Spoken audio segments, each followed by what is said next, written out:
Hello,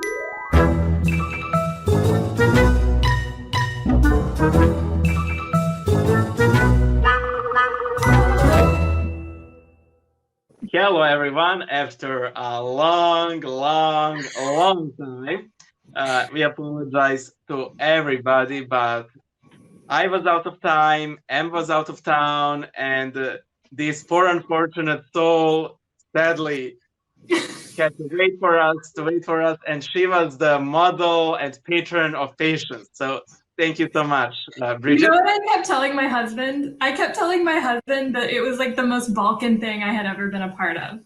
Because continually, like, and even today, like, he was like, hey, has it started yet? And I was like, well, he said he needs 15 more minutes to find a phone charger. And he just goes #Balkans. That only means one thing. We're going to do one more, but we're going to eat cevapi while doing it. Oh, yeah. Well, as the gospel says, that was only the beginning of the birth pangs. So, dear audience, today in our studio, we have a very special guest introducing Brigid. What's funny, eh? To be every guest is special. Of course. Very special guest. And the next one is, this is a very special guest. No. We should go full Balkans and say, today we have a very especially guest. Hi, Brigid. Hi, Brigid. Welcome to Church Mouse Chronicles. That's the name of the show, if you guys don't know. It's not Bible Illustrated Chronicles. I know. I actually watch this channel more than I watch the Bible Illustrated channel. Yes, finally. Sound the trumpets. I watch one recording of the Bible Illustrated show a lot, and that's the one about the difference between Orthodox and Catholics, because I have many dear papist friends who I like to annoy by putting that on in the background every time I invite them to dinner. Yeah. So like that one I have watched a lot, but I watch this channel more. That's a first, and that's the last. Mostly, I think it's because I can listen to this while I'm in the car and I don't get a lot of time to watch TV anymore. It might be the other way around, but guys, I need to address something real quick. It's important. I don't understand how it happened, but you see how we put this layout and you guys have this line behind you, and it's exactly the same. By the way, I didn't say it out loud, but I actually did align my phone so that it would. No. I thought it was. I'm that OCD. You know what bugs me? It bugs me that I don't have a line that I can align. What it bugs me, and also I apologize for bad audio. I have to, because it's bad. Oh my god, it's bad. The bad audio apology. We got everybody in the audience. Comment below. Are you like me and you roll your eyes every time these two say, "We apologize for the bad audio"? A, it's going to be better next time. It never changes. And B, it's never that bad. It's the every time. Nobody ever knows why that. It's awful. It's terrible. Terrible. And this is the problem when you have a dedicated fan in the studios. Yeah. I didn't hear anything, so please continue with the intro, B. Kindly. Okay, yes. Brigid is an Orthodox mom, the first, and probably not the last that we have here on the show, but also she is a PhD in philosophy. She has a PhD in philosophy. Am I right? Is getting a PhD in philosophy. Okay, yeah. So this is a bit of a surprise gift from her husband, who actually contacted us and asked us if she can star in our show. And us being sure why not, we said sure why not. Brigid, thank you so much for coming here. And thank you for, again, putting up with us and our lack of time, and especially lack of organization. But it is one of the charming things that you have to bear when you're contacting with us. So thank you, everybody. A round of applause. Applause. Enough of applause. This is to be expected. You know, it's fine. Yeah. Generally, this is what happens. Like, this is what happens when my husband tries to make plans. This is not just a Balkan issue. I suspect that this is a general male issue. Men are just not as good at making plans. This is why I'm sinking. I'm church sinking right needs now. I'm women sinking and into oblivion. Okay, You know, I have to respond. I can't take it. you guys in It's trouble. hard. It's too hard. I'm trying. It's too hard. You know, when we're talking about a system and not an individual, we're talking about a group of people. You are as organized as the weakest link. Oh, It's not the Balkans. It's not the men.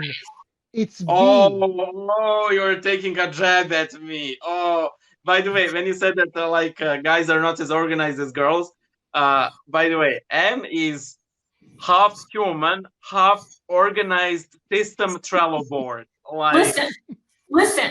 Okay. First of all, I didn't say organized. I said, what I meant to say, I can't remember what I said, but let's be analytic about it.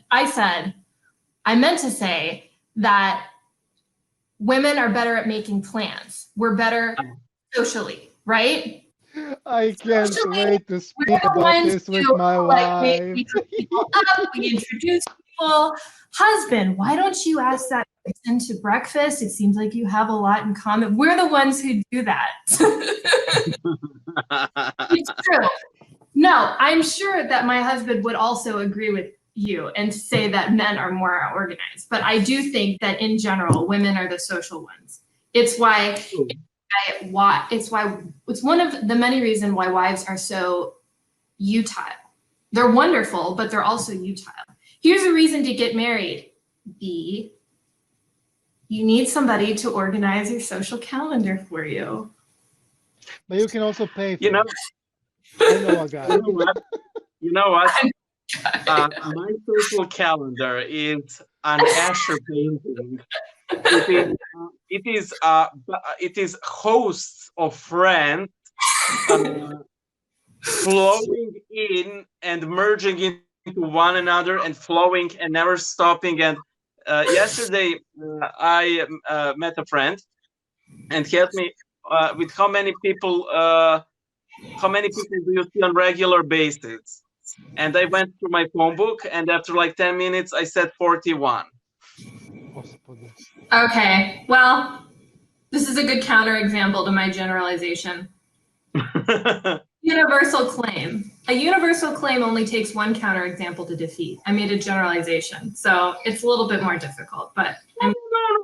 As we say here, an exception that proves the rule.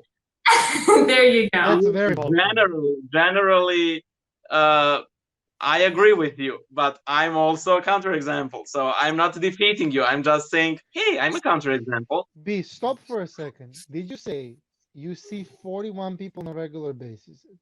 Did you just say that? Is this like also work people? No. No, this is just friends. No, this is friends category. These are people I make efforts to see at least once a month. He doesn't have kids, that's why he can do Oh yeah, of course. No. It's like I'm thinking. I thought I was special, you know. I was like, maybe I'm like 1 out of 5 or 1 out of 10, but 1 out of 41. Yeah. It's like you have a freaking double-decker bus of friends. What? Wow. He's out. He had to see a friend. One of the 41, they came a knocking. Well, I don't have 41 people I see on a regular basis. Yeah, I definitely don't have 41 people I see on a regular basis. I used to, but then I had a baby and moved to a different city all in the same like 3 months. And then COVID happened. So I haven't gotten a chance to make any friends. Yeah, COVID is different in the States than it is here. In terms of like social distancing is much more pronounced in the States. Like here, only now they're like cutting us off, like real, like seriously cutting us off. Are you talking about lockdowns or enforced social distancing? Enforced social distancing. Well, they don't enforce it here. I mean, the church thing is a whole different ball of wax. And I mean, you can ask me about that. But it's more like it depends on who you know and who you, how they are reacting to the situation. Like there are different levels of being scared about it or being worried about it. And I'm not which one's good and which one's bad, but you know, like we definitely have friends who I know if I call them up, they'll come over and they wouldn't even blink. And then I have friends that I haven't seen in 7 months. Yeah, I mean, they're really freaked out. And so, yeah, I mean, it's just so. And anyways, I'm in Texas, and Texas has a little bit of a different culture, as I'm sure you know. Thank God. But you know, this is also a place where like cities have like only in the last 100 years like started to exist. So the culture of Texas is very much still. I mean, a lot of people think that Texans are insane because they're Republicans. But it goes the other way around. We are insane Republicans generally. I mean, there are quite a few liberals in Texas also, but we're generally have a more individualistic culture, I'd say, because of the range. I mean, we were living hundreds and hundreds of miles apart for a very, very long time. And then all of a sudden the oil money came in and cities started happening and stuff. So I think that sort of a general, more individualistic, I'm not going to worry I don't know. It really does, you know, it really depends. I feel like I'm talking on my ass now because like, it's like some people are like not worried about the whole COVID thing. And then some people in Texas are, so you really can't make generalizations, but I will say that during the summer, we went to the country, like we went outside of the city. I live in Texas. We went into the country and there were definitely cowboys wearing masks on their hats because the government told them they had to wear a mask, but they didn't tell them exactly where they were going. They had to. But the thing is, before any of the people in the comments start getting all high and mighty about how awful that is, let me just tell you that these people were on horses and probably didn't see another person all day. Okay, they were herding cattle. So, the fact that they like waltz into the general store at 7 p.m. with a mask on their like hat is not them being like openly disobedient as you might think. By the way, here in Serbia, when the whole thing started to get really scary, and you know, everybody was wearing masks, and this is sometime before people started to get fed up with it, you know. Some people were getting outside without a mask, which was not really illegal or in breach of anything, but you know, you will be like, not really smart. But these people would usually wear a mask on their elbow, you know. You know, some people still do, like they remove a mask, they put it on their arm, you know, just in the case they need it, you know, and then they put it. But for the longest time, I was like, why would you wear it on an elbow? It simply didn't occur to me like that it was, you know, I need to put it somewhere, you know. I thought that it was some kind of trend or superstition. I didn't even understand why. When you said that, I thought it was because when they coughed, they went like this. That's what I thought. I was like, oh, that's hilarious. Anyway. Yeah, I actually take great pride in that. From when I cough, instead of doing this, I do this. Like, so if that habit can change, all habits can change. Yeah. So I don't know how it is in the church in Serbia, but here, it's, like I go to a parish that just has like a very big. We did something that a lot of American Orthodox churches do, which is we bought an old Protestant church and moved it. And so we're building a proper church currently. It's very exciting. Yeah. Right now we're in this giant auditorium-like space. And the funniest part about it is that the old Protestant like worship space, I don't even know what they would call it, had a concession stand. Do you know what that is? Okay, so like if you go to a soccer match, think of where they would sell beer out of, you know, the place where they sell food. Okay, coffee. This is where the coffee is.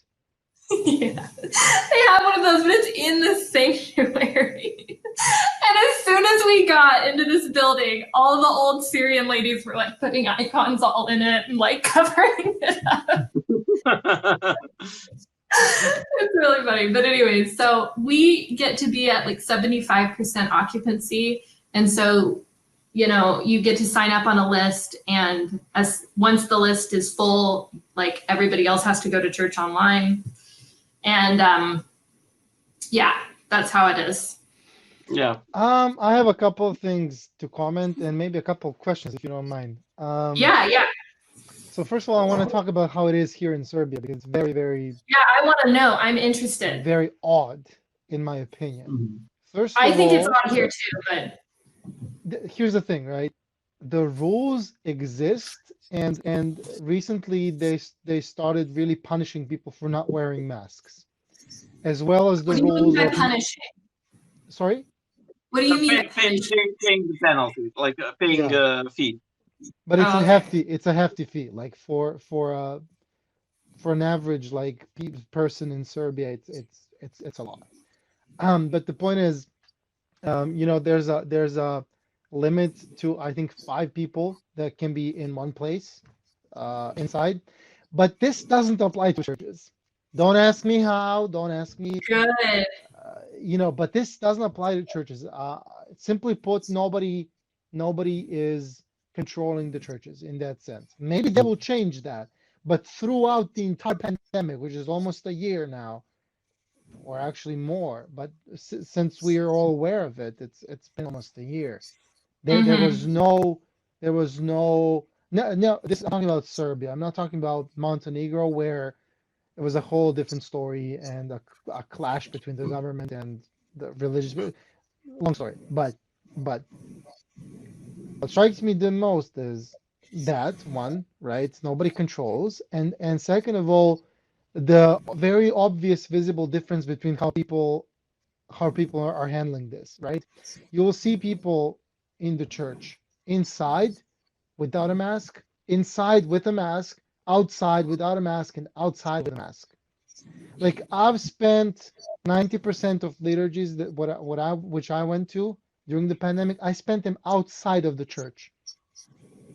I wasn't inside. You would just listen from outside? Like they would have the doors open or something? Well, yeah, the doors were open. I mean, I was speaking inside, but it's cold now. Oh, okay. That doesn't apply anymore. While it was hot, it was like easy peasy lemon squeezy. Just you know, I'm pretty practically there. But now it's a bit different.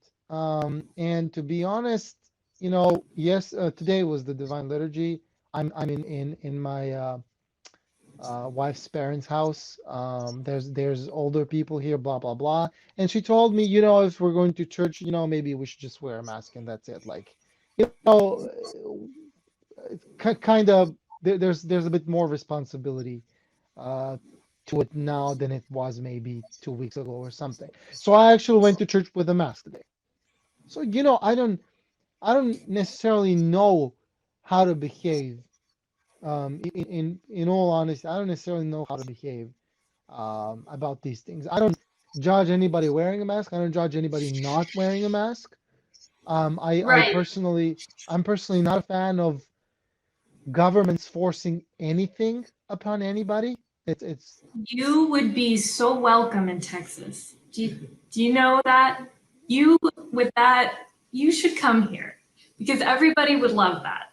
They'd be like, brother from another mother, welcome. I mean, I like personal liberties. This is actually a very difficult conversation. I've had it with multiple people.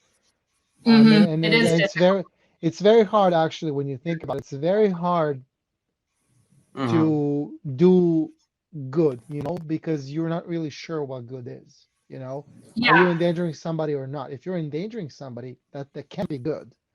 If you're not endangering anybody, then that's fine. But there's this misconception amongst religious people that there's no coronavirus in the church. Which, sorry to say, that's false. Yeah, it's simply, it has no grounds in any sort of a dogma or Christians saying by the church fathers, not to mention the Bible. Right. So it really makes no sense. But there are people who are very strongly opinionated in that way. Like, there's no, if I'm going to church, I'm not getting the virus in church.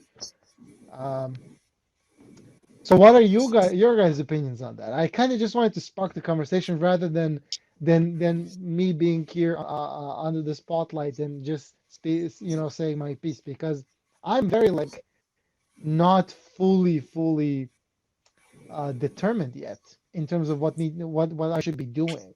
So I'm just basically trying to feel the vibe of wherever I am, and if I feel like there's a need for me to wear a mask, I'll just do it. I have a colleague of mine who is very different. He's taking this very differently. He's very meticulous about wearing a mask.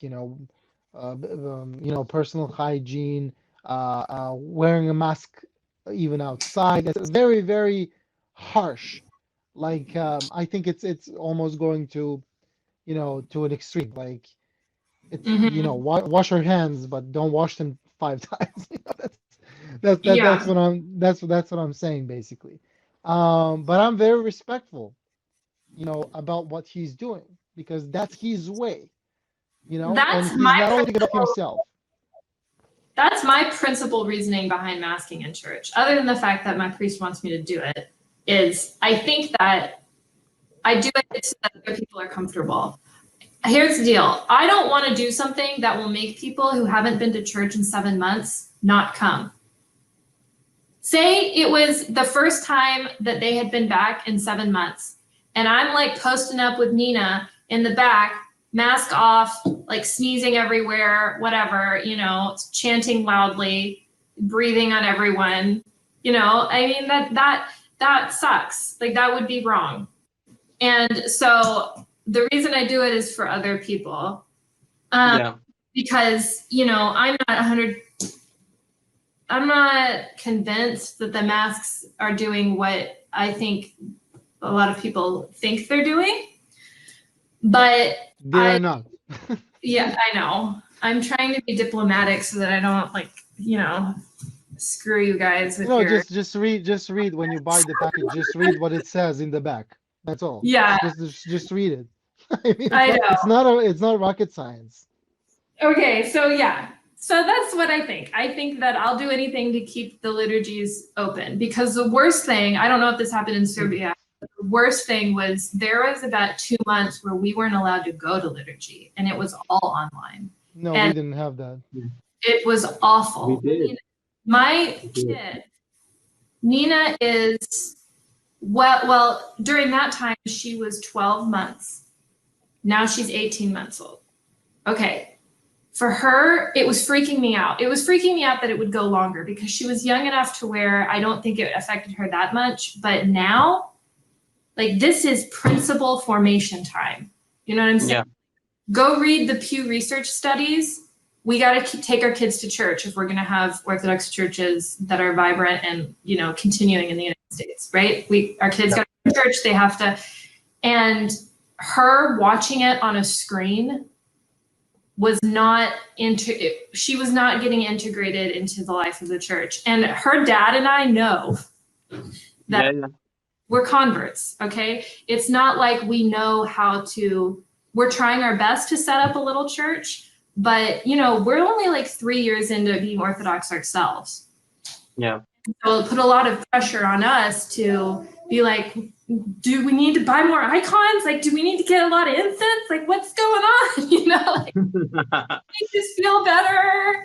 That's simple. The answer is no, because you'll end up not knowing what to do with the icons, and you're gonna keep them in a box, and that's very, very bad. We love our icons. I like to have them everywhere, and I do love having the incense, but I do worry that, like, sometimes when I'm just feeling scared, I'll light the incense.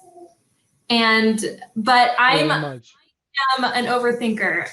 That's probably one of the reasons why I gravitated towards philosophy. So I'll say, you know, like, oh no, you know, the incense is going and Nina's having a tantrum. Like, is she going to associate having tantrums with the smell of the church? Or, you know, and so I need to look this up. I know that there's this book called Icons of a Little Church, or there's some book, Ancient Faith publishes it, and I need to read it. I know I do, because it gets into this and how you're supposed to do this and stuff. But that was the big thing for me, is I was like, we got to open these churches up. I don't care if we have one family going to liturgy every like week or something. We've got to at least have, I felt like we have to at least get Nina into the church once a month. Yeah. Yeah. You said something very important, which I wanna use as a segue to something. If that's okay with you, B. I see you wanting to say something, but you know. Well, I just want to comment on. Then I'll wait. Well, our patriarch said that we believe that the virus did not enter the church, and literally days afterwards, he ended up in the hospital. And by the way, this opinion is, you know, this opinion is. Was this the one that you guys wrote that song, or not the song? It's Troparion about the really. No, not him. This is not the same person. No. He's a metropolitan, but I don't think he said something similar. But there's actually a recording of our patriarch saying that. And to be quite honest, I feel that it was extremely responsible on it, because you have literally no basis to claim such a thing. As I said, Christians die of illnesses as well. And I think that the very definition of tempting the Lord is actually that's why I laughed. Is literally expecting and being absolutely sure that the Lord will perform a miracle because you think that He will. I mean, He might, but he might not. And you know, in the end of the day, a lot of our bishops are actually have coronavirus. Priest in my chapel is probably also infected, and so on. I don't know about clergy. With the bishops, it's said more out in the open. So, but there is quite a lot of a large number of them, and I think that saying that the virus does not enter the church is very dangerous. I'm really not for closing the churches. I'm really against that. And as you said, I do think that there can be some way to get people in cases where there are wider lockdowns. There can be a way for everyone to attend in person at least once a month. There can be a way, you know, to keep the social distance, to serve the liturgy outside or in some large auditorium, something, anything. But that can be done. I mean, the way we do it at our church, and I just don't know what churches look like in Serbia. I know that they're 110% more beautiful, but it's each family gets a row, and the chairs. So we have chairs. We don't have pews. Yeah. choirs are like grouped together in like blocks of family units, and then you get escorted to go up to communion. And so nobody is like, you're not even in like a long line with people. But you know, I've been to other churches in Texas where it's not like that, and like frankly, the outbreaks haven't been that bad.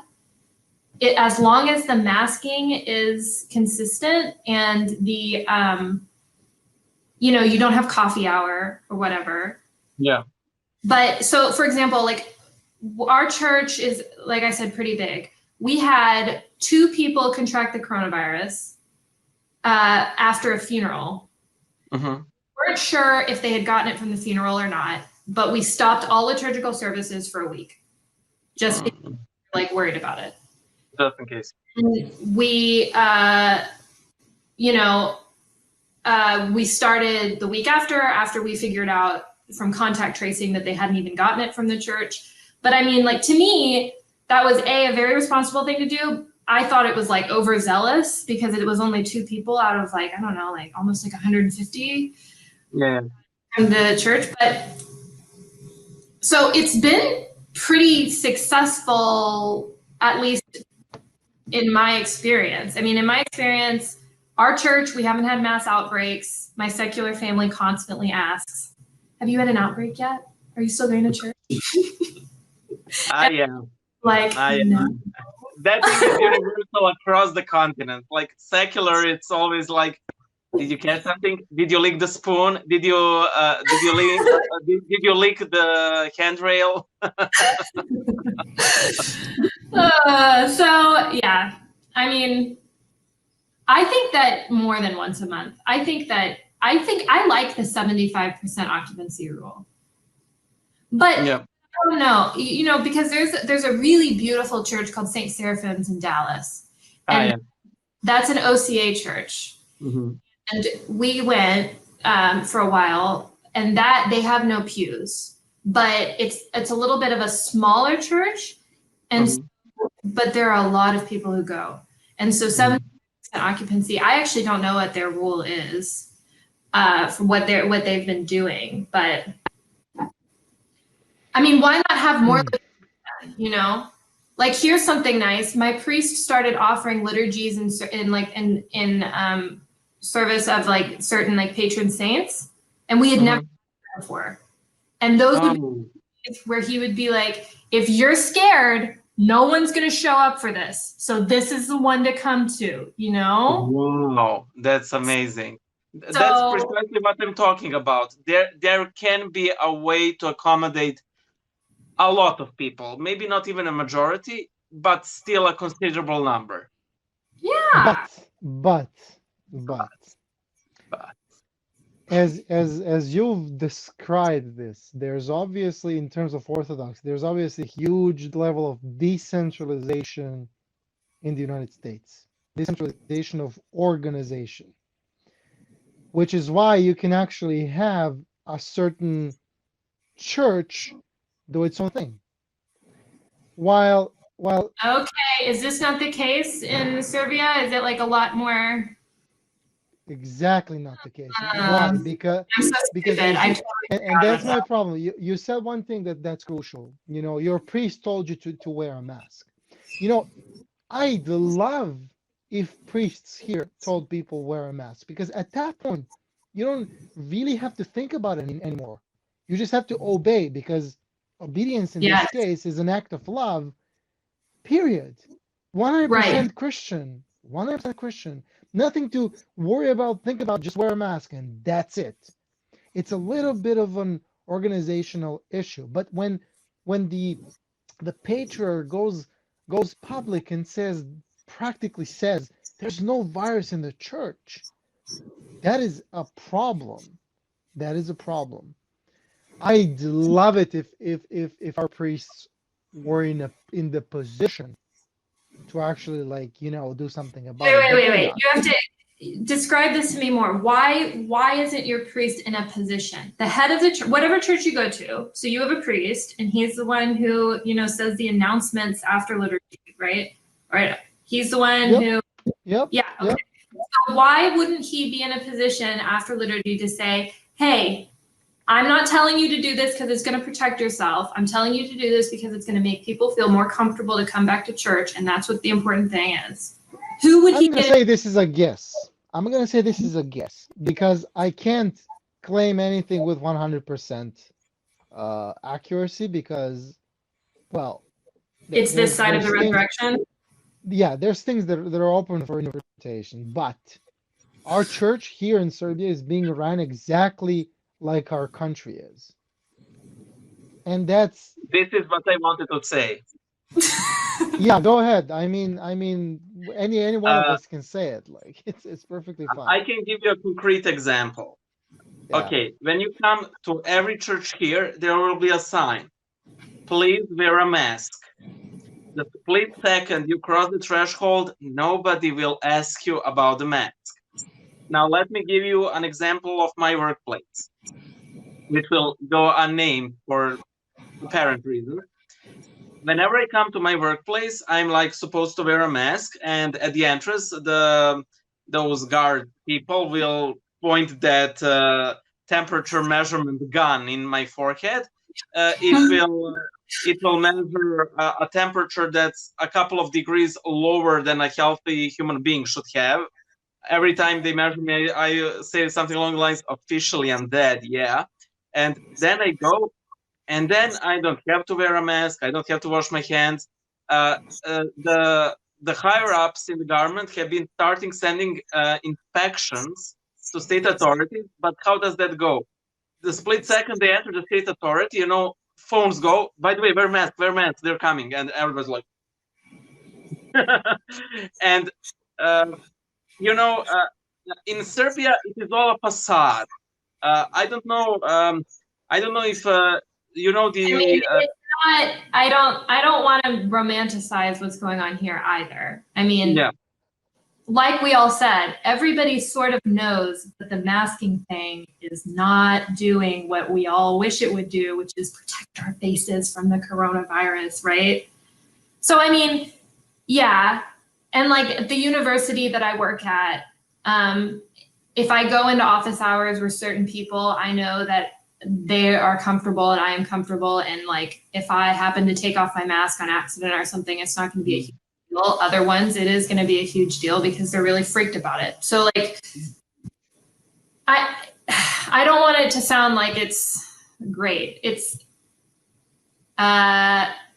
in terms of it being a facade, I think the phenomenological experience of it, which is just the experience of being conscious as a COVID-19 person and living through COVID-19 is, yeah, a lot of this is fake, and a lot of it you're doing because you don't want to get in trouble with somebody else, or you don't want another person to like report you or complain about you, or you just don't. But yeah. But what I'm more interested in is, it's so funny. Okay, even though I've listened to you guys so much, it's so funny to hear you say that the Serbian church is run like your government is run, and for you to be critical of the Serbian church, because I have to say, as a convert, like, I have such rose-colored glasses. I have such a romanticized view of what it's like to live in so-called Orthodox countries. By the way, speaking of that, something that you would probably really like. For example, here in our church, we practically have no issues like with liberalism, you know, but there is always some major issue. And these major issues come from sides that you would not assume would come, you know, when you wear rose-colored glasses. Like, I know that people would love if the church was extremely influential in society, but that comes with huge issues. Right. Again, people assume like, oh, the kids will cross themselves when they pass the church, and everybody will keep granny cross the street, and nobody will arrest the bishop who was involved in kidnapping. Wait, what? No, let's not talk about it. Yeah, you know? yeah, that is something that I think is endlessly fascinating, is the idea of what it would be like to be somewhere where there isn't separation of church and state. I very much like our Constitution. I like the idea of a separation of church and state, but when I converted, and even before I converted, I was fascinated with what it must have, what it must be like to live in a place where it's like the history of that's really messy. Like Russia and the Balkans is just like, you could spend an entire lifetime trying to figure out how all that went, and you would like only scratch the surface of it. Yeah, true. It's fascinating to me. But let me tell you one thing, which is very important. Your pink glasses are perfectly fine when we're talking about people. There, you will not make a mistake, because people, the Orthodox Christians, are wonderful. Yeah. It's just the fact that there's too much of a connection right now between the church and the government. It's bad, because the government is extremely bad. It's bad, cannot be worse. Bad. Yeah. Like, it's very bad, period. Yeah. Like, I wouldn't even be surprised if our patriarchs / bishops are like, being conned or something. To me, that's a completely plausible scenario. Being scammed and stuff. Like, everything I know about the Balkans, which is not very much, but it seems plausible to me too. Let me just say that. Yeah, but the thing is, there are some things that you just like if you're like a reasonable person and Orthodox Christian, there's some things that you just can't really fully, just can't really fully accept, like that. When the patriarch says a couple of good words about our president, and that the guy is literally the head of the mob. Like, you're seeing things every day, so it's so contradictory, it's so paradoxical, right? But so then again, it comes with some things that you can't say you mind, and that's what B just said. There are pros and cons of having this, but at the end of the day, you end up feeling like a freaking hypocrite. That's the problem. You, as a part of this breathing organism that is the church, you feel like a hypocrite very, very often, and you encounter this issue when you're being called out by people who are outside of the church. You're being called out, and they're right. When they're like, "Why isn't the church paying taxes?" and you're like, on one hand, it's awesome that the candles are super cheap, that the books in the church are super cheap, icons are pretty cheap. It's all very cheap. But then when you think about it, the church also sells other things, that piles money, and they're not paying tax. So there's like a whole list of things where you really, like, if you go into that, you're gonna feel like a hypocrite very, very. Churches don't pay tax in the United States either, though. We don't pay property taxes here. Yeah, but do your churches have wine cellars and commercially sell wine? Because Oh no. Well, that's fascinating. Like, so there are monasteries here which you would visit, and you'd be like, oh, well, yeah, be like, monasteries who commercially sell wine. The one in Holy Archangel's Monastery in Blanco, Texas, which is a wonderful monastery, they sell wine. Not very much. Are they paying tax on that wine? I don't think on the wine. That's interesting. I don't know. My spiritual father is buried there, and they should be absolved from all taxes forever. Who is your spiritual father? Father Dmitry Cosby. Oh, okay. One of the people who's instrumental in my conversion was Tristan Herman Engelhardt, and he wrote this book. It's on my desk. That's the only reason. He's buried there also. There you go. They're friends now. That is crazy. I love that monastery. Have you ever been? No, I need to visit it, but I remember Father Dimitri telling me the story of the miraculous appearance of angels while it was constructed. Yes, it's such a great icon. Yeah. It's on the front of it, and and they've finished that. That monastery used to be a mosque. Yeah, I know, and it was it was some kind of it was a part of some terrorist organization or something, if I remember correctly. Yeah, there were some issues. I think they arrested people who worship there or something. I can't remember. Yeah, like that. Do you know that story? No, but I like the ending. Let's give it to the Orthodox. Yeah. Okay. Brigid, you want to tell it? You're the guest. Do the honors. Oh, the how it got its name? That story? Well, that miraculous appearance of angels. How did? So there were people working on the front gate of the monastery, and this is like Texas. This is Blanco, Texas, and so a lot of the people in the construction industry here are Hispanic, and they speak Spanish. And they were Hispanic construction workers who were working. And so it matters to the story because they look up and they see, they all get terrified, which should tell you that it's probably an angel because, you know, what do we do when we see angels? We go like this. And so they're freaking out and they go to the abbot and I don't think that the abbot spoke Spanish. I can't remember if he did or didn't, but somehow he made out what they were saying. And he was like, calm down, you saw an angel. And so on the icon that's on the gate of the monastery, there's this icon of the angels over like the Brazos River and of like the construction workers working on that gate. The monastery. The monks there have done so much work on this beautiful receiving area for visitors. It is gorgeous. It's so pretty. And they also finished this really beautiful chapel. And I'm lucky that I got to see it because I don't think women will be allowed in there when it's finished because I think it's only for the monks.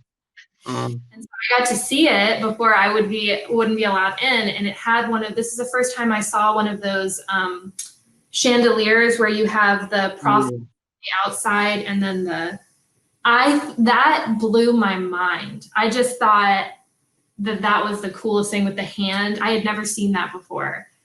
And it was so cool. The best part about visiting Greek monasteries though is the coffee. I know that that's a really stupid thing to say, but like, my goodness, those people know how to make a good cup of coffee. That is a gift from God. Every monastery? Every monastery? Every Greek monastery you visited? Yes, but I've only visited 2. So, you know, it's not a very big sample size, but like, this is like some next level coffee. It has this like really fine like texture to it. And it's like really sweet. And I asked one of the monks, I was like, so like, why are you guys the coffee queens? Like, why is this like the best stuff I've ever had? And he just looked at me and he was like very serious and he goes, all night liturgies. And then he like walked out. And I was like, okay. That's a very good response. I think I'm gonna use it. So let me just ask one thing. You mentioned that the construction workers were Hispanic, right? So basically, yeah. I tried to connect the dots. Like, why was that relevant? I must have missed it. I think because there was a big, from what I remember from the person who told me the story, is I don't think that the abbot spoke Spanish. And there was lots of like waving of hands.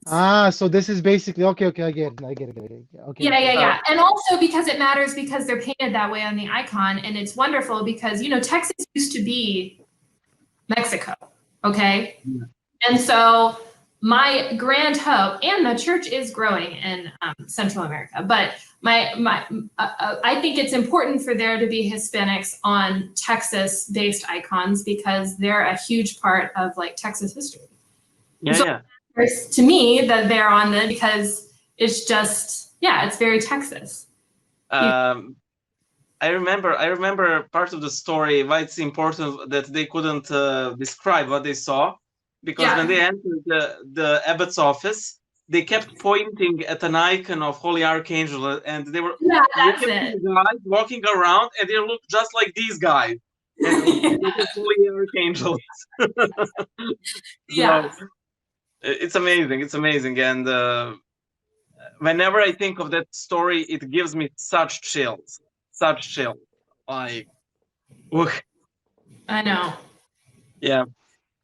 One thing that you mentioned, which I want to reflect on. Sorry, B, if I cut you off there for a sec. You mentioned like you want to make sure you expose your child to church. Yes. Yeah. So I've been my wife and I, we've been taking our kids to church every time we go, they go. And we, you know, it kind of at some point it kind of became for them a place to run around. Oh yeah. And the second they get in there, it's track meet time. And like I'm having such a challenging time to get them to, you know, to actually participate. I know they're children and they can't really like be a part of the liturgy in that full sense. But I'm trying, like, and that's new, especially because from their perspective, it's like we're cutting them off. Like, hey, we used to play here, and now we have to be, you know, calm and then listen to the choir and the father, you know, or the deacon or whatnot, and it's a challenging thing. So one thing that I noticed, for example, when I was in the diaspora, in a church, in the Serbian church in diaspora, it was in Sweden. I noticed that kids were like everywhere, and nobody seemed to mind. And I was like, "Whoa, I don't like this. I hope my kids won't be like this." And my kids turned out to be exactly like that. And now I'm trying to, you know, fix that. So I'm wondering, how does that look like? Like you mentioned, you guys have, first of all, you guys have chairs. We stand in church, so it's to me it's super odd to like. I don't like it at all, but you know. But do you sit down during the liturgy? I wish we didn't have any chairs. I think it's stupid. I mean, like, you know, here's the defense that you sometimes get, or I've gotten before when I say at like meetings, why don't we have chairs? Or why are in the budget are we budgeting for more chairs? We should just sell the chairs we have and make money. You know, like what? Why? And pay tax. Not if we sell them for cash. Anyways, so they'll say things like, well, you know, Orthodoxy is already strange enough. Like, don't we want people to like feel comfortable? This is not the priest saying this. This is like, you know, more powerful people in the church administration. Well, I hate that argumentation. I think it's so stupid. It's like the reason people are transfixed by the church. When I first came to church, I thought it was a cult. Okay. That's a whole nother story. But it was the weirdness of it that kept me interested. Okay. Yeah. So anyways, yeah, I don't like the chair thing. I stand most of the time, but I have this weird argument happening in my head where I'm like worrying that I'm distracting people by making them mad because I'm making some sort of political statement about how Orthodoxy ought to be. Yeah, just so you know, I would have the same problem. Everybody would. It's so distracting. Because, you know, some confessors will be like, do as the Romans do, you know, like, and then others will be like, I don't know, do what you want. So now we just stand at the very back, so it's not so bad. Yeah. The blessed back pew. No manner of decadence and piety can occur without anyone knowing. Want to levitate? Go for it. Want to take a nap? Go for it. Yeah, when you are used to divine liturgy standing up, and you come to a church where there's chairs, to me it's like extremely awkward. Like I didn't understand. Like I just couldn't just couldn't digest it. It was just different for me. And of course, I am very much aware of the fact that in Roman Catholic Church you have benches, that a lot of Protestant churches basically I have. think all of them do. I don't think I know of one all-standing Protestant church. That would blow my mind. Yeah, I'm just saying I understand that in the broad Christian world, that's a-okay. That's normal. That's the norm. Mm-hmm. But it was just, for example, I went to the liturgy in Sweden, the one that I mentioned, and it was also like a Protestant church that was acquired by the Orthodox community. So it came with the inventory, the benches were already there, but nobody sits on them, nobody sits on them. Great. Just people just stand. People just That's stand. great. But then there's a couple of people who sit. Maybe they're making a statement. I don't know. Maybe they're doing what they want. Yeah, exactly.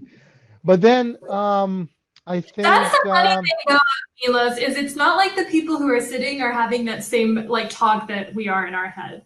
It's not like the sitting people are sitting there like, oh, I wonder if I'm like bothering other people. I don't really know. I don't really know. But I was like, was it in LA, the church? I don't really know, but it also has had benches or chairs. I don't really remember. I think it was different the second time when I came there. But also people would sit down. Some would stand, some would sit. And like what we're used to is you have chairs for the elderly and people who have maybe a disability. And that's pretty much it. Like almost every church I've ever visited has a chair or something where you can sit if you're an older person and you really I can't had stand more literally. sympathy for the chairs when I was pregnant. About the 8th month of pregnancy, I was like, okay, I'm cool with the chairs. Yeah, which is perfectly reasonable, right? Which is perfectly reasonable. But I'm just wondering, like to me, I was like I did attend the Divine Liturgy sitting down, and it was awful. Like I was 15 million times more distracted. I was endlessly sleepy. Had trouble following what's going on. And one thing, that B and I talked about, completely outside of Church Mouse Chronicle, we just talked about it like way back. It was like, when you're, the liturgy is different when you're really taking part. Like, for example, he's a reader. I used to sing in the choir. It's so different than when you're just like standing there and being like, like a silent observer kind of, vibe. And he said something that I won't never forget. It's easy for the priest.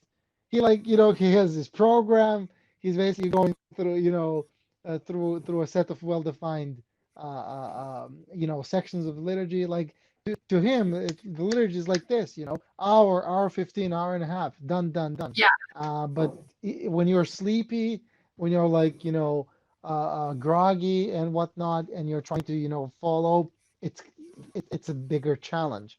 So to me, sitting down, it's like, I don't know, it's just everything times infinity in terms of the temptations, the challenges. Why would I do this to myself?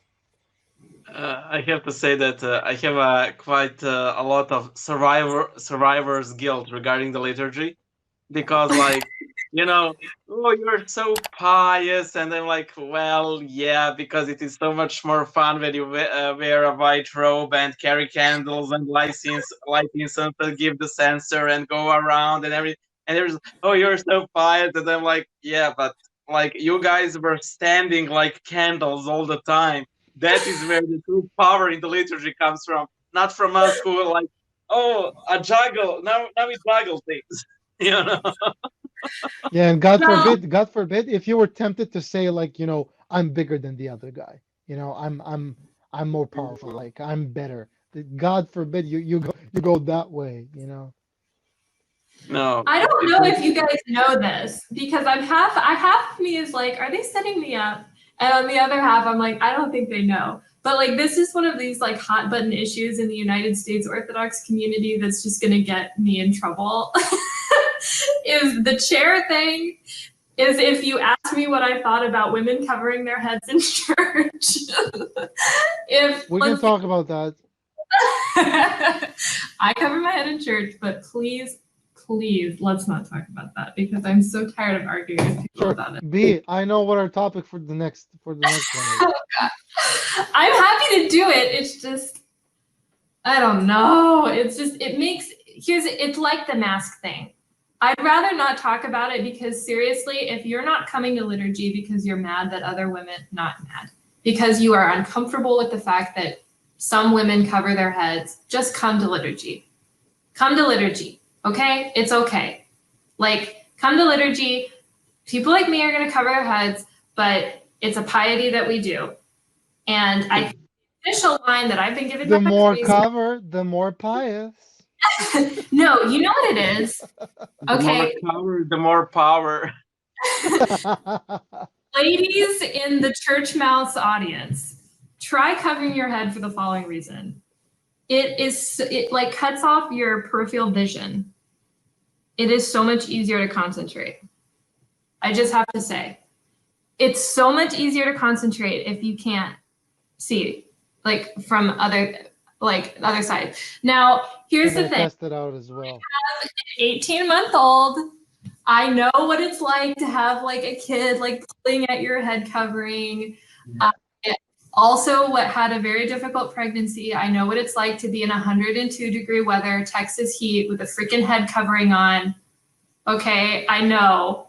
But generally, I would say that the benefits outweigh the bad parts. But it's a little T tradition. I don't understand. And you look very pious, which is very cool. Oh, and I look like a saint. Come on. Church fashion, one-on-one. No, I like the way you presented it, like a hack. Really, kudos for that. That was like a uncanny move. Wow, I'm impressed. I never thought about it like that, but it's a very good hack. I'm gonna make sure my wife watches this because she's gonna wear the thing, but she's gonna forget it because it's that's yeah. And sometimes I'm like, I don't like it when I see people at church who don't. I'm gonna get in so much trouble. I don't think it's right for you not to go to liturgy because you forgot your head covering. Okay. Absolutely. Dear God. Yes, exactly. That's exactly what I'm going to say. I've seen couples where, and I'm no judgment, like I'm not in that marriage or whatever, but like if you're over here being like, oh, we can't go because you forgot your head covering, I'm like, meh. Put a Kleenex on your head and come to liturgy. You know what I mean? Look, I'm gonna be honest. I'm gonna be. Let me tell you my opinion of it. I like my opinions. They are so opinionated. I have to say, I do look forward to your opinions. I mostly look forward to your yearly bashing of Halloween because I could set my watch by Milos and his like Halloween rants. B came to my Slava dressed as a freaking witch with a jack-o'-lantern. It is my interpretation of what Mater Tenebrarum looks like, okay? Okay. So look. This is to both ends, to both types of people. People being like, you should wear it. People being like, you wear it or don't wear it, whatever. Okay. So, you have to recognize that people have temptations. You know how you're going to recognize that? Because you have temptations. Yes. Easy. You know that everybody else has them too. Right? Premise one. Check. What's premise? So everybody has temptations. Okay. Yeah. if you are a woman, let me tell you something as a man, men have a lot of temptations towards women. It is a fact. Oh my God. Yes, I'll give you time to process it. Okay, time's up. Now, men will look at women. Orthodox Christian men will look at women. They will be remorseful after that. They will be like, I hate the fact that I just looked there. But they will still look. You know, this is something that people will confess later. But they will look.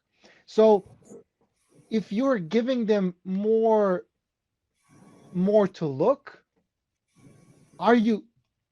is this an act of love towards your fellow Christian? Okay, this is really interesting because I've actually never heard it be said in terms of a modesty thing. I've never heard it said that the reason we cover our heads, I'm a convert. Okay, I don't know anything. It is modesty, but it is. I didn't realize it was a modesty thing. I seriously. But it's just heads. It's also legs. Yes, women, it's also legs. Because here's the thing: if you're thinking only about yourself, I need to look nice for the church. Is this an act of love towards your fellow Christians? No, it's not, because you're thinking about yourself. This is a man's perspective. But a lovely lesson in victim shaming. Eh? Okay, here's the one thing I'll say is. But he froze. If I was, oh no, he's laughing. No. I think we should keep this one. No, we should keep this one. We should definitely keep this one forever. Do you want me to keep going? I'm back. Am I back? No, it's still your hilarious laughing face. Joy. Wait. Who froze? Just let me know that I froze, but I see that you froze. Yeah. Brigid? Bojan moving, and myself, and Em. If only you could see your face right now. It's glorious. I'm definitely taking a screenshot right now. No. Likewise.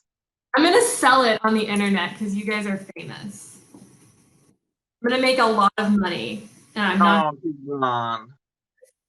He's gone. Oh. Well, now I can bash his argument about him.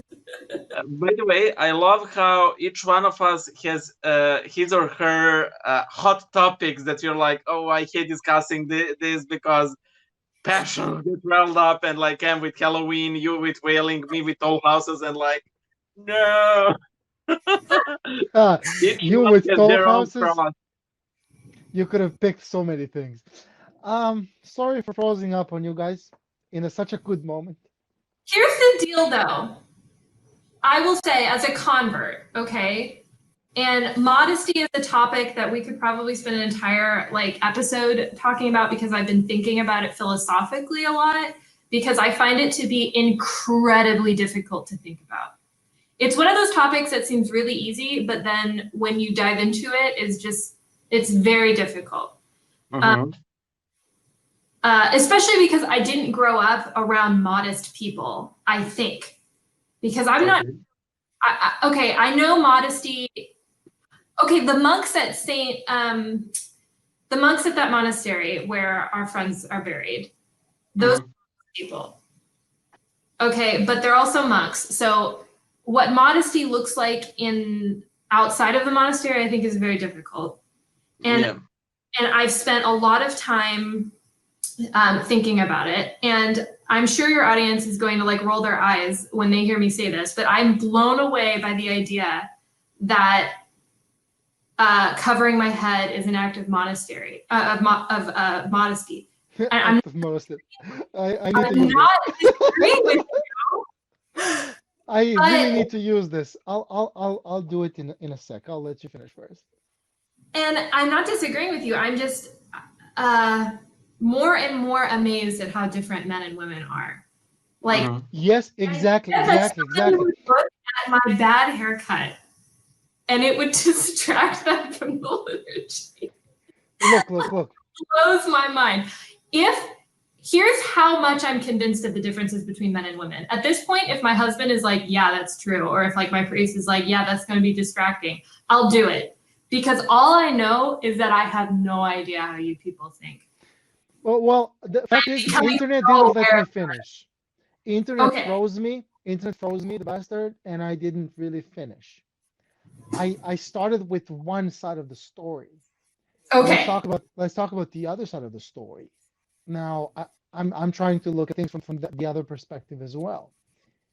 You're a woman. You dress up. Women dress up better than men. Freaking everybody knows this, except in Paris. Now, Barcelona. you know. Okay, fair enough. I didn't visit any of those cities, so I'm fine. I didn't visit Paris, but still, you know. It is what it is. I shall one day, God willing. Now, you have certain clothes, so certain types of clothes you wear every day. So it's not like, you know, for church you're gonna have like this is special clothing for church. Even though I know women in church that who do have special clothing for church, and this is where when you said, you know, monastery as what was the term? Monastery. An active monastery.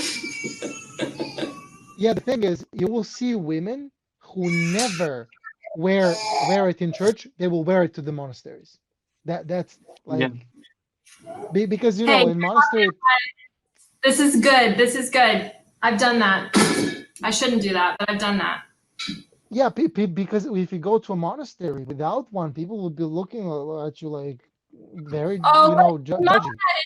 It's not how they look at you. It's like if you go to I mean, this is how I think about it. I mean, I hope it's not lewd, but I'm like, those guys are with dudes all the time. Okay?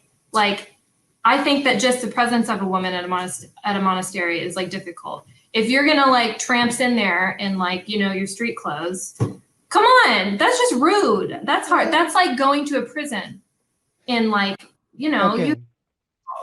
You're right. Hey, cutie. Sorry, I have to. She wants to hang. We can keep talking. She just wants to hang. Oh, she's so cute though. I love it. Now, to try to make the full circle here. It's also not okay for people on the other end. Women might be even worse in that sense. In terms of judgment, you shouldn't be judging if people, you know, like you just have to think about more than just one scenario. Like for example, my wife would just forget it at home. And I've done that. If she forgets the cover, what's she gonna do? Like not go to church? That's ridiculous. That's ridiculous. So it's on both ends. To people who judge women for not covering their heads, guys, think about all the possible different reasons why they might be in a position where they can't do it for this or that reason. Maybe even a psychological one. You know, that's fine. Mm-hmm. That's fine. Where's your love towards that woman, towards that person, that fellow Christian? And on the other end, dear women, please be aware of what this entails and how men look at you. Pious, Christian, good men. Yeah. Will literally sin because of that. Have that in mind. And you're gonna be a participant. And and there's let me now try to quote the Bible with B's help, because I can't quote the Bible in English, of course. So B, kindly translate ko sablažnjava bude se obesi odenči točak. I don't think that verse is okay. He candlelighted one of these little ones. It will be better for him to hang a millstone around his neck and throw it into the sea. Right. Full circle. I even quoted the Bible with assistance. You did your best, and sometimes that is enough. Yeah. No, I totally agree. I just My only disagreement, I agree with everything you said. It's just I never thought of the head covering as a modesty thing.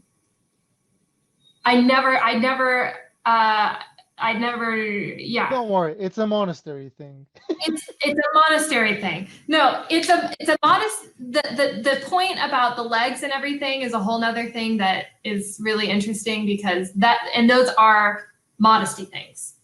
I never thought of the head covering as a modesty thing. I wonder. So it's like really rare. It depends on the church you go to. In the church I'm currently at, I'm like probably one of like 3 chicks who are covering their head. And I don't know if because the dudes in that church are just not used to seeing it. Mm-hmm. I don't know if it is as, this is literally a question. Like if you have gone to church your entire life with women who haven't covered their heads, is it still and you're just like used to it? Is it still would it still be a distraction? Because my assumption would be no. So because let me respond to that because it's actually very, very important. Okay. You know what's the last defense that we have before we start thinking of ourselves like we're saints? You know, sin. Sin Yeah. takes us back into reality. How Right. how far we can go, how often we can do it, how and how bad we feel after it. But it keeps us in check in terms of you can see how ridiculously bad you are and how much you need God. How much you need God and in order for salvation, in order for purification, for sanctification, whatever. For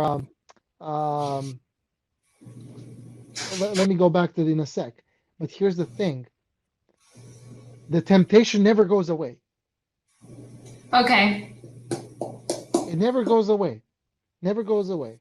You just don't get used to it. You know, here's a parallel. You repeat the same sins over and over again. Everybody does it.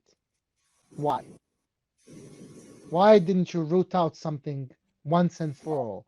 Why do people quit smoking and then 18 years after that they start again? 18 freaking years. Like it was yesterday. You know, that's the thing. The temptation never goes away. And you can't just like get used to things, you know, get used to naked chicks on billboards. I'm speaking from No, a male perspective, you know. of course not. I think that this is just coming from somebody who lives in 2020 and is a very fallen world and is still learning all of the differences between how men react to visual stimuli versus how women react. And it just blows my mind that is like, I understand the legs and I understand like tight fitting like dresses and I understand, you know, like low cut shirts, but like yeah, but there's also hair, there's the eyes, there's the nose, there's the mouth, there's the cheeks, there's the forehead, there's the neck. That's the thing. That's the thing. No, really, like that's I know. It's just there's anything, and the less distraction, the less you're demonstrating love towards your fellow man. It's an opinion. It's an opinion from my perspective. Sure. No, but it's interesting. Well, there are 2 interesting things. First of all, is I hope you tell your daughters this all the time because you're looking at somebody who had a wonderful father, but a father who was secular and very much of the culture of American culture and had no idea that it was important to describe to his daughters what a male perspective looks like and how that can be dangerous for them. So fathers of the audience, like if you don't want this like deer in the headlights look when somebody says, oh yeah, hair is a turn on, like you should tell your daughters because they need to know. And the only way that women can know, I think, and this goes into what I've been thinking about with Modesty. Doing that.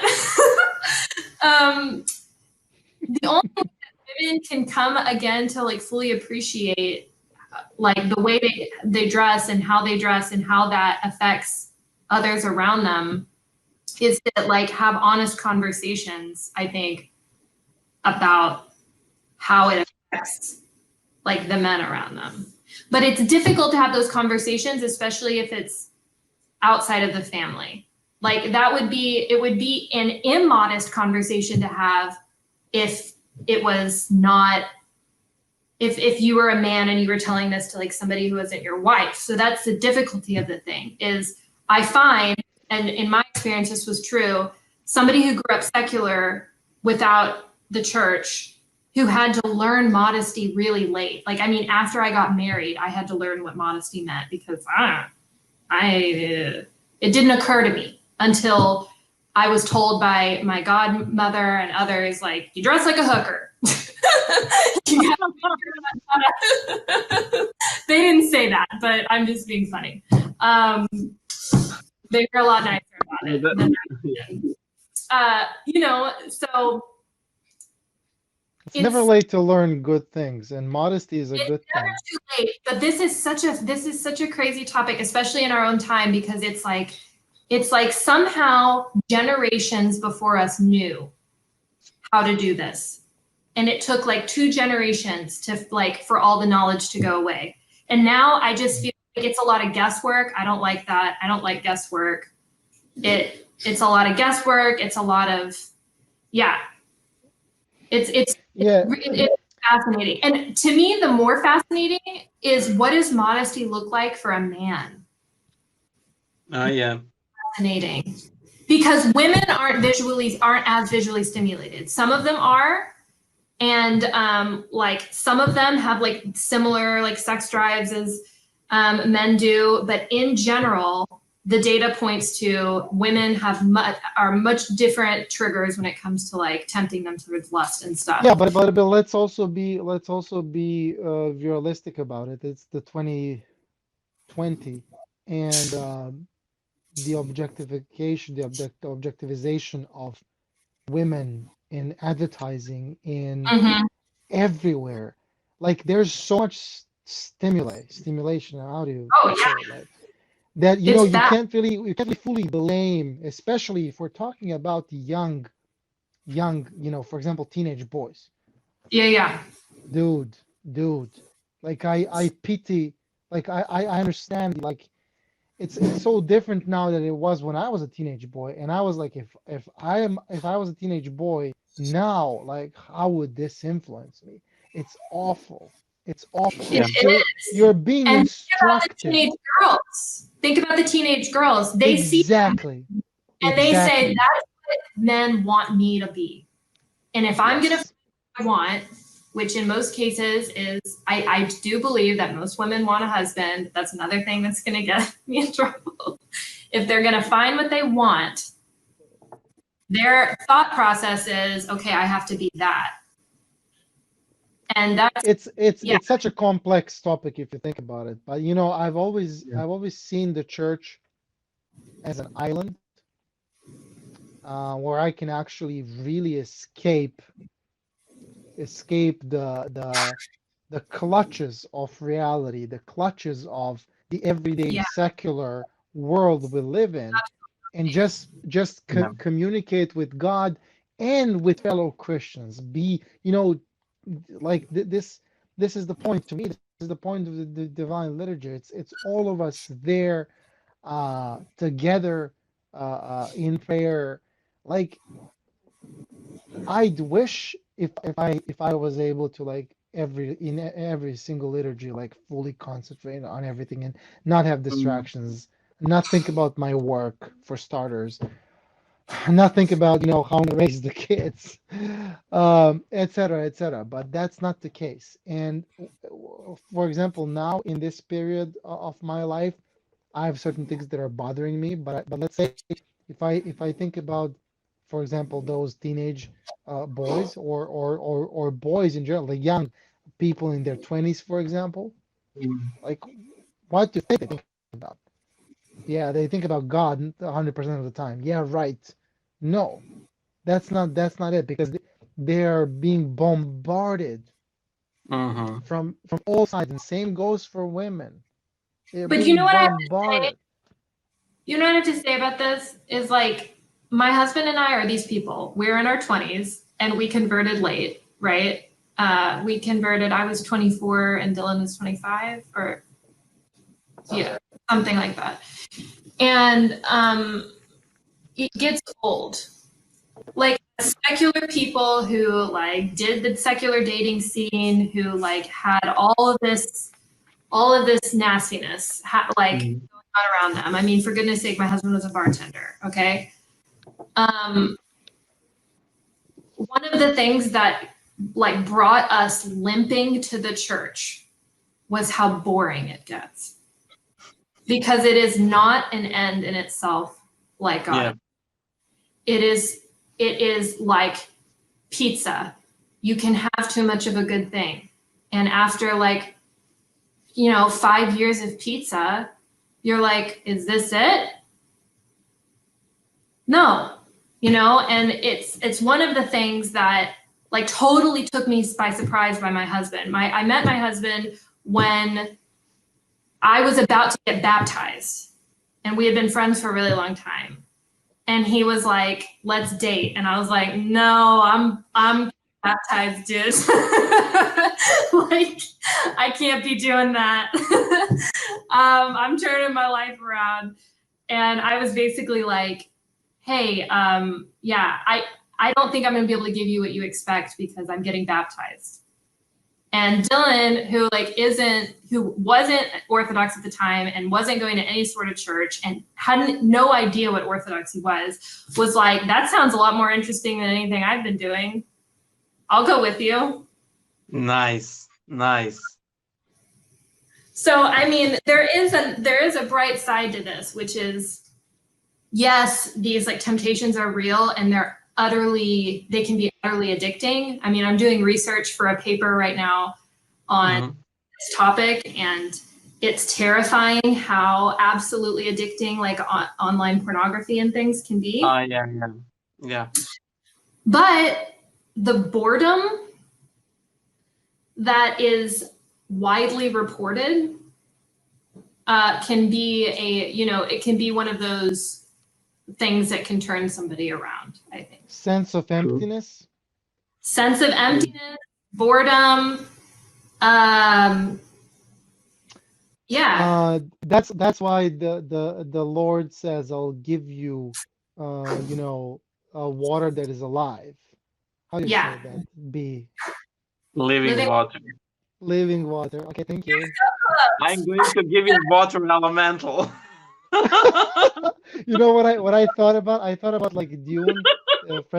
It's like the water of life. Paul Muad'Dib drinks the water of life. Yeah. So this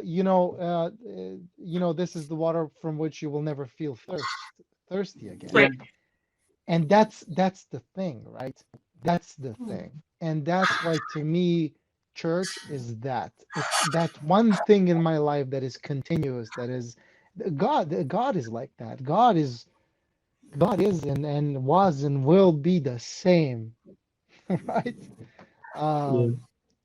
And it's always gonna be good. You can't, So this is the scary thing for me is like my husband and I and all the converts we know this, because we know what it's like to live on the other side. We know how empty and awful and gross it is. But I gotta say one thing to you. Okay. When you say you're a convert from another denomination, or a convert from atheism? I don't know if it's atheism. It was just like wandering in like secular wilderness, not caring about the question. Yeah. Well, join the club. I converted at 21. Oh, okay. Do you ever worry that your children, because they're being raised in the church, will like, I think that this is just the devil tempting me to worry, but I sometimes worry that Nina, because she's raised in the church, won't know how awful it is outside of it. and will want. No, I don't. No. I don't worry about it because I'm actually a harsh parent, and I'll I don't.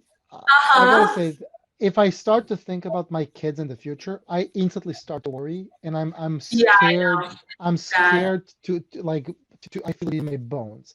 So Mhm. I choose not to think about it, and I'm like, I need to have faith because at the end of the day, the best thing I can do for my kids is teach them as much as I can, but also point them to the church because I wasn't pointed to the church. I didn't grow up like that. I grew up without the church, but I'm fortunate enough now to date that I know so much people in the church and they love me and I love them and they love my kids. So my kids will have multiple teachers. I'm convinced that God will teach them through many different people, and that gives me so much comfort, and it allows me to be like, okay, I'm shrugging it off. I'm not thinking this far ahead because if I start thinking about the time when my two young daughters are going to be turning 13, 14, 15, I'm buying two guns, not one. I'm buying two guns. So, Come to it's Texas. You can have them here. yeah, I gotta say I'm not the You biggest have fan. said this like the ultimate temptress. You can have them too. Yeah, yeah, that's one of the liberties that you guys are gonna lose in the next couple of years. I'm pretty sure. It is what it is. I'm not saying it's okay. I'm not saying anything really, but I think you're gonna lose that. Um, yeah. You're gonna Talking want. about things to get us into trouble. Wait, now I'm curious what Orthodox dating is like in Serbia. Orthodox dating? Yeah, Bojan, what is it like to date as an Orthodox person in Serbia currently? Because I know Hard. what it's like as an Orthodox person in the United States, and it's very difficult. Because To be quite honest, I don't think I would go for, I don't think I would go for someone who's just because she's an Orthodox, yeah, because they know so many people and they know so many wonderful people, and choosing a pious Orthodox over someone who's simply a terrific person, I'd honestly rather go with a terrific person and slowly try to wedge Orthodoxy into their life as yeah. opposed to, so sorry, my throat. I agree 100%, and I'm gonna say I did most of my dating before I converted into Orthodoxy and became a Christian and became a religious person. The transition was awful. People were hurt. I was hurt. When you say you had to learn modesty, I had to learn everything. Yeah. And that was such an awful transition. B, please don't get Corona again. I'm not going near you. I hope I don't. Yeah, let's pray on it. So basically, later on, I also dated uh, one person who was Orthodox Christian, and it was awful, like purely awful.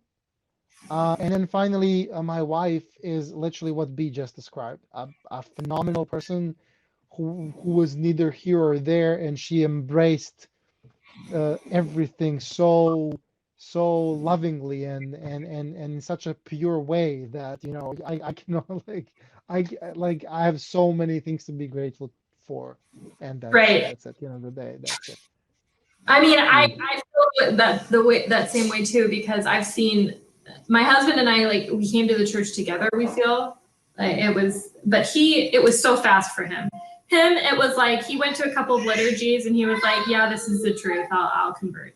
It was like this agonizing 5-year existential crisis for me, and it had to be like really dramatic and blah blah blah blah blah. And so he's way more simple to the point, which is great. But It But does. please don't think it was easier for him. Don't think like that.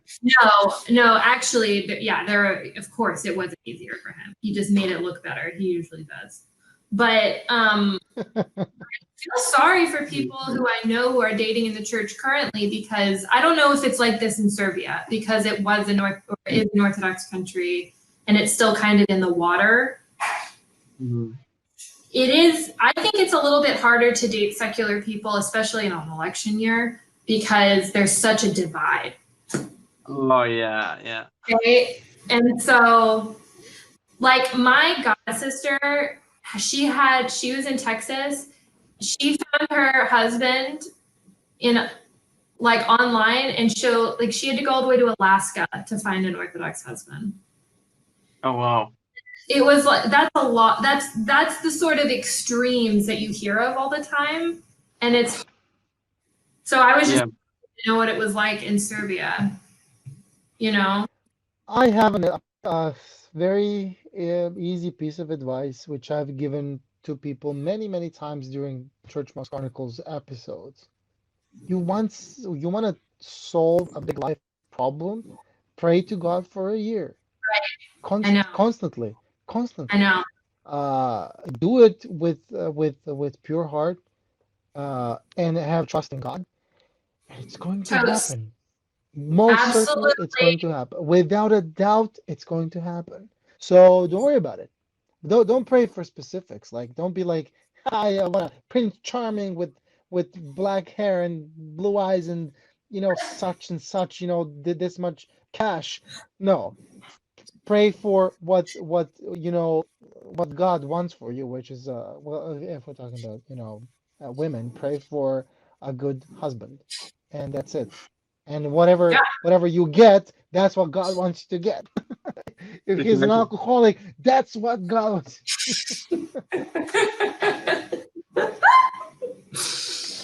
You won't probably you probably won't know. I had 6 questions on here in case I needed to ask them, of like that I wanted to ask both of you. And the first one is on this subject, and it is, what in tarnation is wrong with Serbian women, and why isn't Bojan married? Nothing's wrong with them. They know what the American audience wants to know. I like that Musa gets married. Okay, good. That's a good answer. Oh, okay. Well, we already came up. Oh, I was going to tell Milos that there's a monastery of St. Paraskeva in Texas now. It's new. Nice. And you should definitely visit with Tugan. I visited. I will not say whether or not I carried when I visited, but I visited. And funnily enough, I actually met a young lady, and I met her and I was like, this person is perfect for one of my godbrothers. He needs help so badly. He was like so shy, and she was so perfect. And I basically walked up to her and I was like, listen, I think you would be perfect for my godbrother. Can I take a picture of you? And she was like, yeah. Okay. But they're getting married. That was a year ago. They're getting married. Texas, Texas, we like it, Texas. If things work like this in Texas, even we can get married in Texas. I mean, what did you expect? Like, a random person approached you in a monastery and you would be perfect for my god brother. Of course that will end up in a happy ending. I was actually at a bioethics conference in Barcelona. Like, this is 2 years ago. I was at a bioethics conference in Barcelona, and it was put on by a very traditional Catholic group. So there were all of these very traditional Catholic Barcelona men there, okay? And I think that Europeans have a lot of really funny like views about what life in the United States is like, and they have really mixed views about what life in the Midwest is like in like the Bible Belt. And so it's fun to play with it. And so, okay, these are like Spanish dudes and European men in general, and this is true of men in the Balkans because I dated a Romanian before I got married. You guys like dress up way more than men in the United States. Like just as you guys like wear the suits and you like smell good and you have like this hair and stuff. Like you should do that. And I'm not saying anything bad. Suits, smell, hair. And so like all of these swabby like Spanish dudes were like they were like standing around and they were all complaining about how secular Spain is and how they can't find wives. And I was like standing there like seriously convincing them that they needed to get on a plane and go to the Bible Belt, because there would be all of these Protestant, very, very pious Protestant women who would fall over themselves for these like suited, like skinny suits, like nice hair, like they've never seen this in their life. Coming off of a plane being like, I need a wife, I need like a wife. And it would be very easy to convert them to be traditional papists because, you know, like the theology is weak and like they could like, and I was like so serious and they were taking me so seriously. So funny. I was like, all of you. Or you go to Albania and just purchase a wife. Is that a thing? Did that happen? Yeah. I mean, there is a traditional event, but I think it's more amongst the Romani people than it is, amongst, for example, Albanians and Serbians, Albanians and Bulgarians. Also, you can do that in Bulgaria. Yeah. Yeah. I think we might answer one or two more very short questions, and then I have to fill this room with kids who are asleep because it's past midnight. So. Yeah. Yeah. Oh, you want me to ask the questions? Or B can ask questions. Well, I wanted to ask how you found out about Orthodoxy, but that isn't a short answer. That's no short answer. Yeah. It isn't. I can tell you, or not, whatever you want me to do. It's your show. Y'all are the boss. I mean, I could do a condensed version.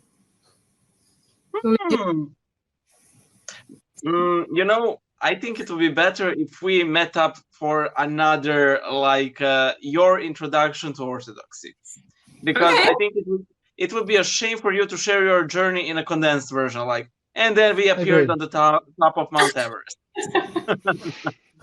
Okay, whatever. Works for me.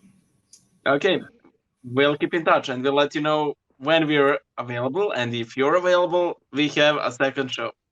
Okay, great. And I will talk to you again in 6 months, since it'll probably be that long before you contact. No, I'm